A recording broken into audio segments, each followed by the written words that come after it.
नमस्कार, आप देख रहे हैं इंडिया पावर न्यूज़। जुर्म का पर्दाफाश।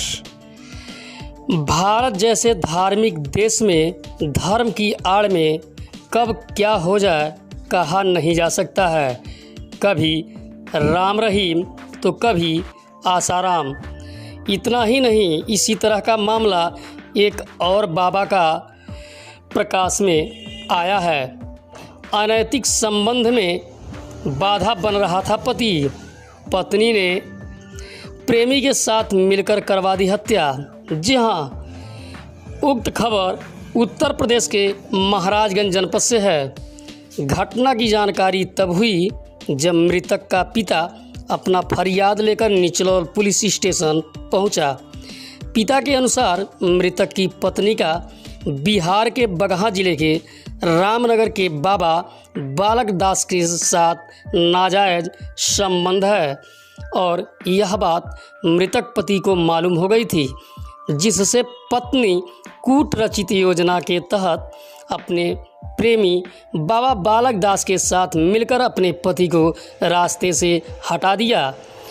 मिली जानकारी के अनुसार मृतक राजकुमार पुत्र रामचंद्र यादव छपिया थाना श्याम देवरवा का निवासी है, लेकिन विगत 15 वर्षों से विदेश में रहकर पैसों के लिए मजदूरी करता था, जिसकी शादी ठूठीबारी कोतवाली क्षेत्र के ग्राम सभा पीपरा निवासी हरिश्चंद्र के पुत्री अनीता के साथ हुआ था।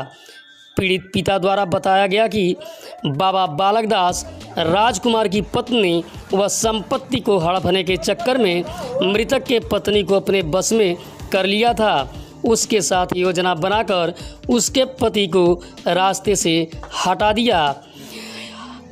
आइए देखते हैं इस रिपोर्ट में क्या कुछ परिजनों ने कहा। क्या नाम है? राम केवल यादव। कहाँ घर है? छपिया थाना समझौवा। क्या आपके साथ क्या घटना हुई? घटना ये हुआ कि बगल में बाएं तरफ जो खड़े हैं ये मेरे छोटे भाई हैं। इनका पुत्र 15 साल से सऊदी अरब में रहता था।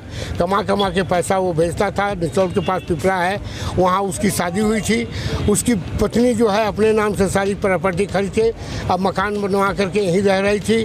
साल भर पहले से एक ढोंगी पंडित आए जिनको बाबा बालक दास कहते हैं, जिसके साथ उस महिला का फोटो भी कई तरह का है। वह बालक दास के झांसा में आके महिला ने रास्ते के रोड़ा हटाने के लिए हमारे लड़का 1.5 महीना पहले से, इनका लड़का मेरा भतीजा 1.5 महीना पहले से आया सऊदी से। तब से वो स्वस्थ होके आया। एयरपोर्ट का जांच हुआ, सब फिट फाट था, यहाँ खाता था, गाड़ी मोटरसाइकिल चलाता था। इन लोगों ने उसको बीमारी का झांसा दे के तरह तरह का फर्जी गोली खिला के फर्जी रिपोर्ट बनवा करके कि किडनी खराब है और उसको कोरोना हो गया है। सर्दी जुकाम होने पर भी आदमी पॉजिटिव लिख देते हैं डॉक्टर। का हिसाब लिखित। ये मेरे बाएं तरफ खड़े हैं, मेरे छोटे भाई हैं। इनका लड़का राजकुमार नामक की शादी जो है निचरौल के बगल में उत्तर साइड में पिपरा में हुआ था। वो 15 वर्ष सऊदी रहता था, पैसा कमाता था, अपने माता पिता को नहीं देता था। सारा पैसा अपनी पत्नी के नाम भेजता था। पत्नी ने अपने नाम से सब ज़मीन खरीद के निचरौल में थाना के पश्चिम तरफ अपना मकान 3 मंजिला बनवा लिया। साल पर पहले से वो जो है एक ढोंगी पंडित आकर के, जिनका नाम बाबा बालक दास है, हाँ, झाड़ फूँक के बहाने उस पत्नी से के पास संपर्क बनाते बनाते इतना बना लिया कि कई तरह का फ़ोटो भी उनका उसके साथ है जो हम लोगों के पास है। और बाबा बालक दास ने अपने रास्ते का रोड़ा हटाने के लिए 1.5 महीना पहले वो लड़का राजकुमार सऊदी से आया, स्वस्थ था।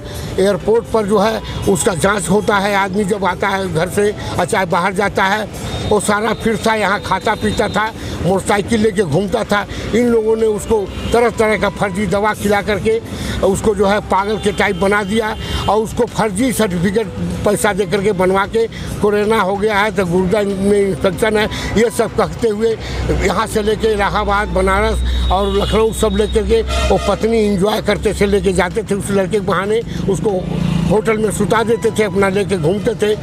उसके बाद जो है लड़का आया तो अपने पैसे का हिसाब मांगने लगा और वो 18 लाख रुपए का हिसाब हुआ। बाबा बालक दास और वो पत्नी मिल करके चाहे जहाँ से भी लिया के उस लड़के के सामने 18 लाख रुपया रख दिए। और उसके बाद बाबा ने कहा कि तो बड़ा अब इन लोगों ने अंदर प्लानिंग बनाया होगा कि बड़ा गड़बड़ हो गया, ये आगे बहुत भी कार्रवाई करेगा, हम लोगों को बड़ा डिस्टर्ब करेगा, इसलिए उसको बनारस 11 तारीख को ले गए। हमारे भाई भी गए थे, 3 गाड़ी के साथ गए थे और 3 गाड़ी में 15 आदमी गए थे जो कुछ बिहार के भी थे। बाबा बिहार के रहने वाले हैं। हमारे भाई को लगा कि कहीं हमारी हत्या न हो जाए, इस नाते ये चंद घंटों में वापस आ गए। उसके बाद जो है 22 तारीख को 8 महिला का कहना है कि हम 10 बजे रात्रि को लेकर गए हैं, लेकिन वही एक महिला थी जिसने बताया, उसको मैं नहीं पहचानता हूँ न कहाँ की थी, लेकिन उसने भुन से कहा कि रात में जब लड़का बैठ गया गाड़ी में, ड्राइवर बैठ गया, तो उन्होंने कहा कि फ़ोन पर किसी से कहा कि मैं आ रही हूँ लेके। उसके बाद 8 बजे 23 तारीख को 8:22 पर फ़ोन आता है कि वो रास्ते में एक्सपायर कर गए। हम जा रहे थे बनारस, रास्ते में वो एक्सपायर कर गए। थाने पे क्यों आए थे?